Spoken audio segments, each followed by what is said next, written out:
Om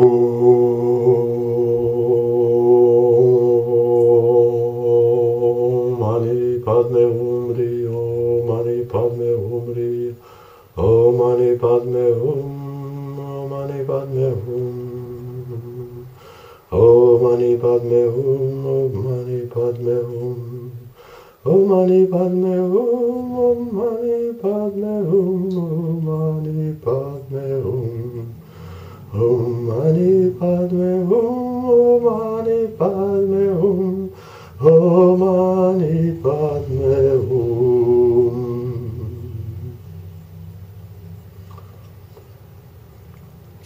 Diante desta imagem de um ser ungido pela sabedoria, um ser com a qualidade sátvica, qualidade da sabedoria iluminada, que é o nome ou a tradução para um Bodhisattva, tal como Gautama, o Buda, foi que se tornou mesmo o Buda, o iluminado por excelência, lembrando-nos assim a continuidade dos seres que ao longo da sua vida e que a humanidade ao longo da sua história contém e que brilham mais visível ou invisivelmente. Cantamos ou oramos o mantra principal do budismo, Om Mani Padme Hum, ou ainda Om Mani Padme Hum Ri. Esta invocação de Om Mani Padme Hum diz-nos que na flor de lótus da consciência está o Espírito Divino e que possa Ele brilhar mais em nós. É, pois, uma invocação ao desabrochar do Espírito nos Padma ou flores de lótus da nossa consciência, em especial dos níveis superiores da cabeça, mas também em todo o corpo. Este mistério da ligação do espírito com o corpo é certamente o ápice do caminho espiritual e a sua vivência é bastante difícil e complexa, pois exige uma vida harmoniosa, uma prática correta e uma doutrinação ou formação do mundo de ideias dentro da nossa memória e dentro da nossa capacidade de discernimento que seja conducente a abrir-nos a Ele e a que Ele possa revelar-se-nos. Esta dicotomia que estamos aqui a apresentar entre o cérebro e o espírito é importante de ser reconhecida, admitida e trabalhada e buscada e amada, pois hoje em dia, com o crescente uso dos computadores e da informática, tende a acreditar-se que a nossa mente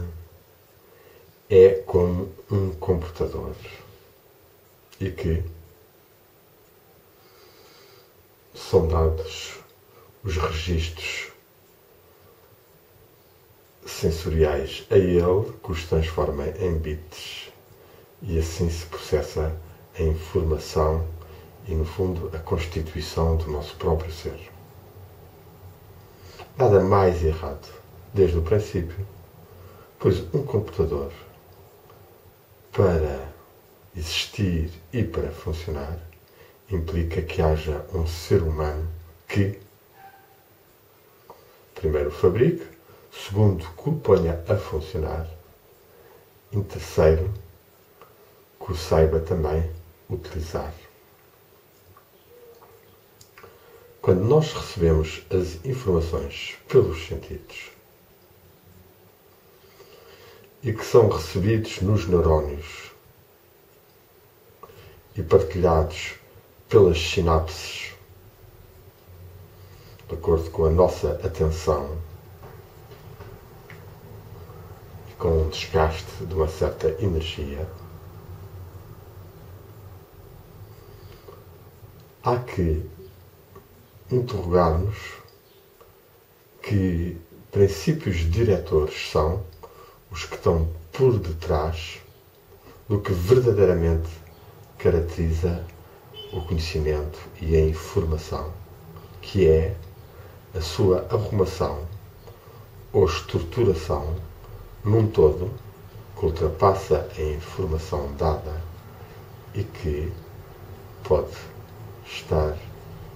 em relação ao passado, ao presente ou ao futuro e ter consigo os mais diferentes tipos de emoções e sentimentos. Esta capacidade de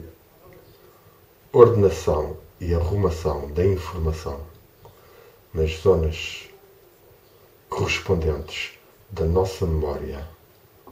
e memória que consideramos não se limitar ou restringir a bits de informação registados nos neurónios, mas que constitui também um corpo subtil, um corpo energético, ligado até com o que se entende por saber de cor ou ainda por as características mais perenes e mais elevadas de um ser, nomeadamente a sua capacidade de intuir, antes até de receber a informação sensorial ou sem receber qualquer informação sensorial, essa informação ou um dado tipo de conhecimento. Aliás, hoje a física moderna, as neurociências, pelo menos nos seus representantes mais descomprometidos com o sistema materialista que ainda domina a humanidade, vão cada vez mais afirmando a unidade da informação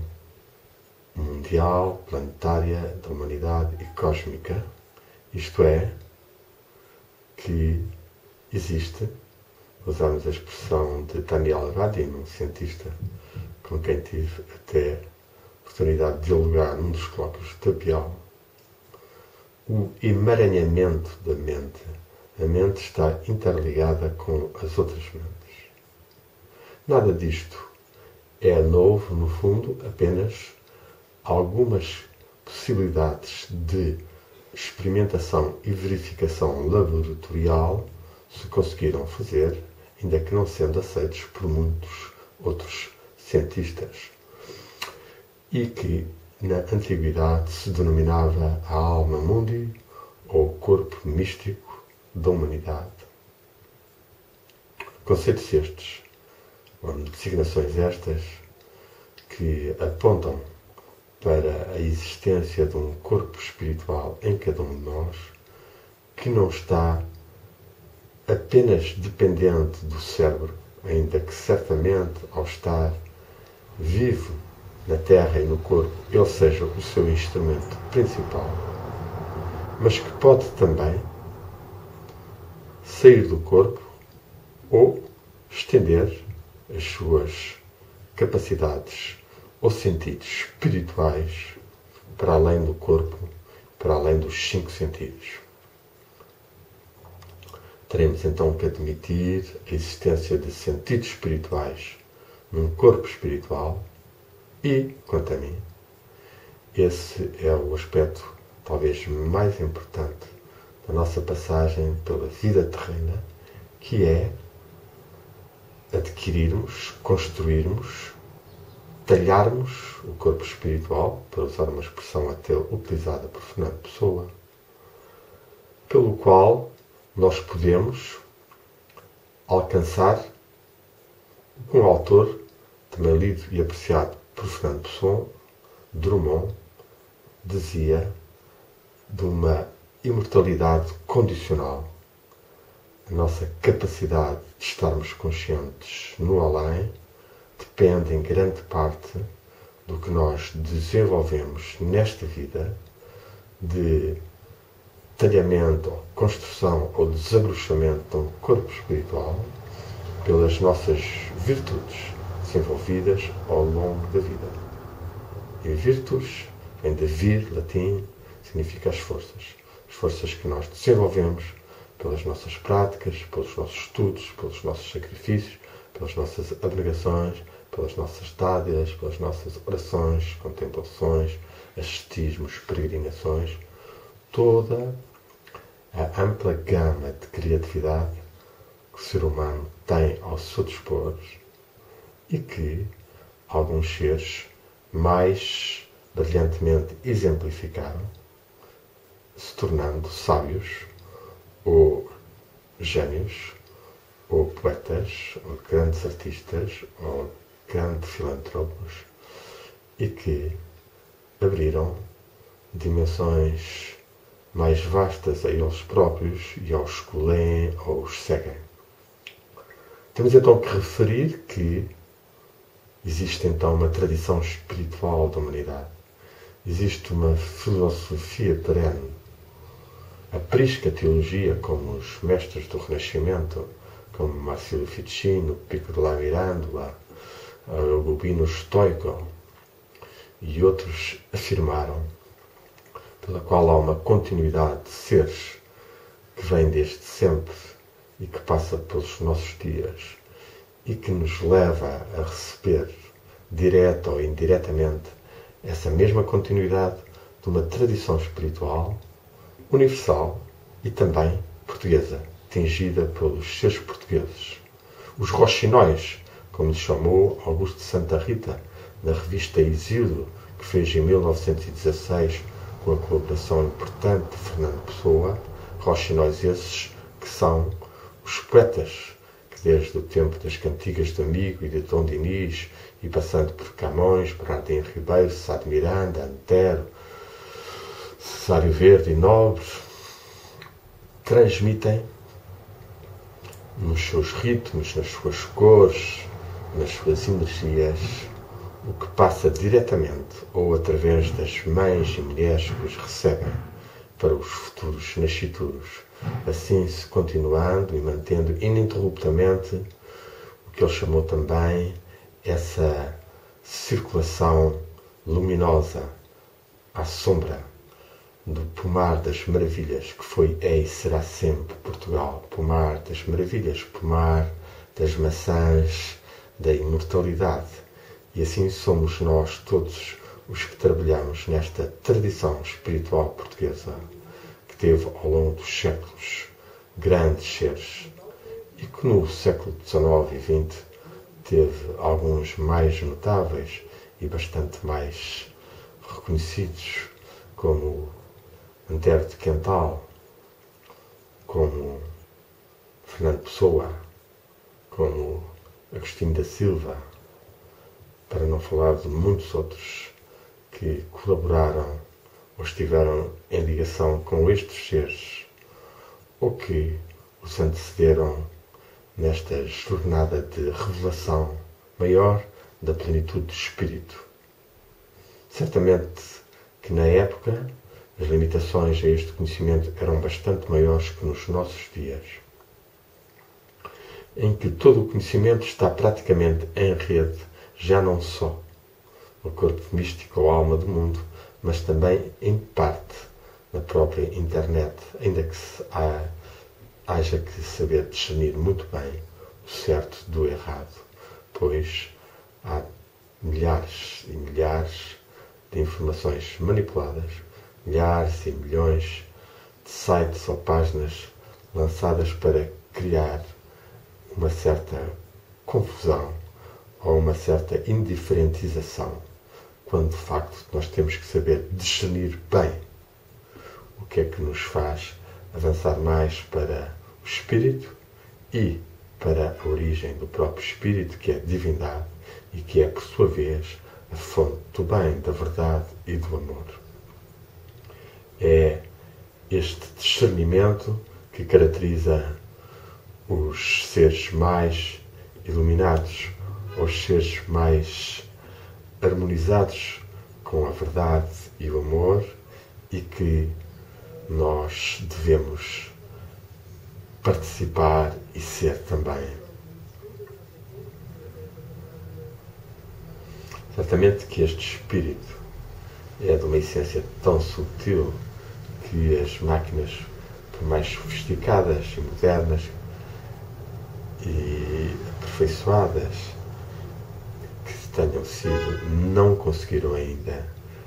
verificar nem descobrir, e são apenas aqueles que meditam mais profundamente,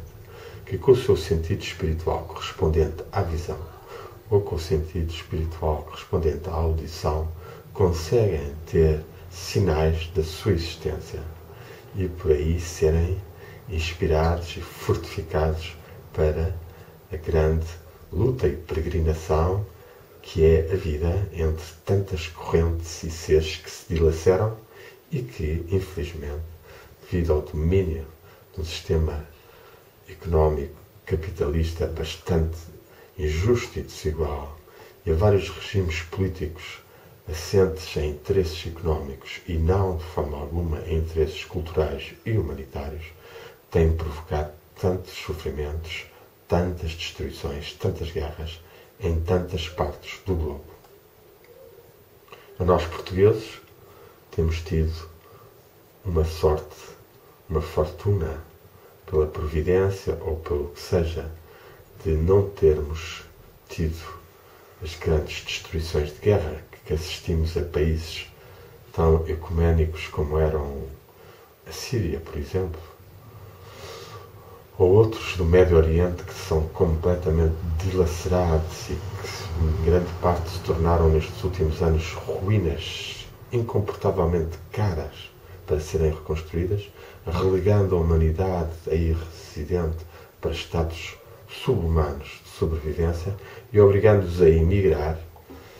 e fazendo com essa onda de imigração outros povos próximos virem também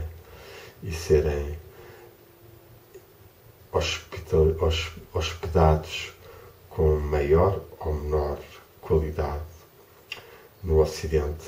que de certa forma, em alguns pontos e casos, vai adquirindo tensões que de forma alguma deveriam ter acontecido, já que o principal meio a fazer seria não apoiar as guerras nem o terrorismo, como as potências ocidentais e americanas e turcas fizeram,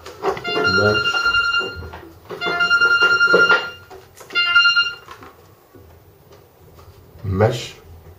fazer um crescimento das possibilidades económicas desses povos, fomentando a indústria, fomentando a agricultura, fomentando a economia, permitindo assim que esses povos tivessem condições justas de poderem ter acesso também aos benesses da civilização. É um erro grave que perturba, de facto, a alma mundi e perturba o desabrochamento da unidade das religiões e das culturas que deveria estar, neste momento, a ser mais vivida pela humanidade. É, portanto, nosso dever fundamental trabalharmos pela realização espiritual, por uma encarnação maior do Espírito, uma descoberta maior dele e das suas capacidades e da unidade que ele tem com os outros espíritos, sendo nós todos filhas e filhos da mesma fonte divina, ainda que ela tenha diferentes faces ou seja apresentada por diferentes modos e tradições nos vários povos e pontos do planeta. Se este trabalho for feito por nós e for dialogado com outros seres e houver uma união maior dos líderes religiosos, dos líderes científicos, líderes artísticos, talvez alguns dos líderes económicos se possam também juntar e, eventualmente, serem acolhidos pelos líderes políticos e forçarem as grandes potências militares e mais imperialistas a cercearem rapidamente as suas ambições e os seus gastos enormíssimos nos armamentos e possam chegar a acordos múltiplos que terminem os conflitos e façam renascer a civilização pacífica, criativa, bondosa, amorosa, que é, no fundo, a essência de todos nós e de toda a humanidade e que, por motivos egoicos, motivos nacionalistas, motivos imperialistas, tem sido tão tremida. É, pois, a nossa missão principal trabalharmos na ligação vertical com a tradição espiritual da humanidade e de cada um dos povos a que estamos ligados, através dos nossos antepassados, dos roxinóis, os elos dessa cadeia da prisca teologia e vivenciarmos dentro de nós esses estados ou em grupos, como hoje em dia também se faz já mais facilmente, em comunidades, de forma a que os princípios do amor e da sabedoria possam ser introduzidos nas vivências terrenas e possam tomar encarnação também numa pedagogia mais harmoniosa, mais humanista, mais espiritual, da qual nós vemos, de facto, em vários pontos do globo, tentativas fortes, das quais numerei só, por exemplo, a antroposofia ou a escola de Rabindranath Tagore, Shantivananda, ou ainda a Escola e Academia da Ponte, em Portugal, de José Coelho, e muitos outros que existem e que são tentativas de propiciar à criança não uma imersão numa sociedade competitiva e completamente artificial, que vai reduzir, no fundo, toda a sensibilidade à natureza, ao corpo, às emoções naturais, e vai fazer um desenvolvimento artificial do cérebro e de uma série de operações mentais e cerebrais que não deveriam estar a ser já desenvolvidas. De igual modo, a agricultura é outro dos pontos fundamentais desta batalha. Uma agricultura que, como vemos, está a ser, em grande parte,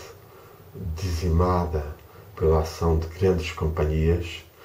que só pensam em lucros sem olharem às consequências nefastas para a saúde ou para o próprio planeta, que desenvolvem químicos fortíssimos ou ainda alimentos transgénicos, como é o caso da Monsanto, da Syngenta, da Bayer, que têm, ainda por cima, em muitos casos, corrompidos cientistas ou políticos para verem as suas atividades sancionadas por lei, do qual o último eco, há poucas semanas, foi em Portugal a não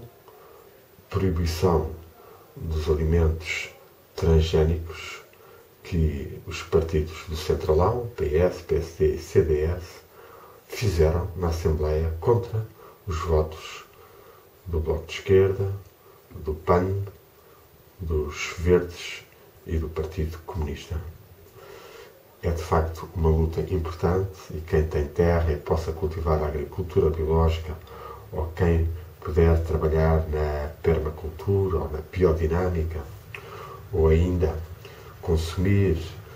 nos supermercados e nas feiras os produtos biológicos estará a lutar por uma terra mais regenerada e mais pura, onde as borboletas e as abelhas e as aves e insetos não tenham que morrer, mas façam parte de um ecossistema harmonioso que caracteriza realmente a harmonia entre o céu e a terra, para o qual qualquer ser mais consciente e mais evoluído deve viver e lutar. Finalmente, a outra prática, certamente importante também, serão as práticas de saúde e de assistência, em que devemos lutar para que aqui também os cuidados sejam o mais naturais e o mais humanos possíveis, e que as grandes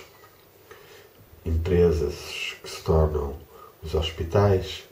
ou os lares não percam essas qualidades de harmonização natural e afetiva dos seres que estão com problemas, e que podem também recorrer a outras medicinas alternativas e a grande riqueza de flora que tínhamos e que ainda temos, bem como um conhecimento maior da dietética, que evite tantos erros na alimentação, em grande parte derivados do consumo da carne, consumo excessivo da carne, das gorduras, dos laticínios, dos açúcares, dos enlatados, dos alimentos cheios de aditivos, e aqui convidaria as pessoas estarem mais atentas aos muitos aditivos que são feitos, mesmo em alimentos dietéticos que são rotulados sem açúcar, por vezes o aspartame e outros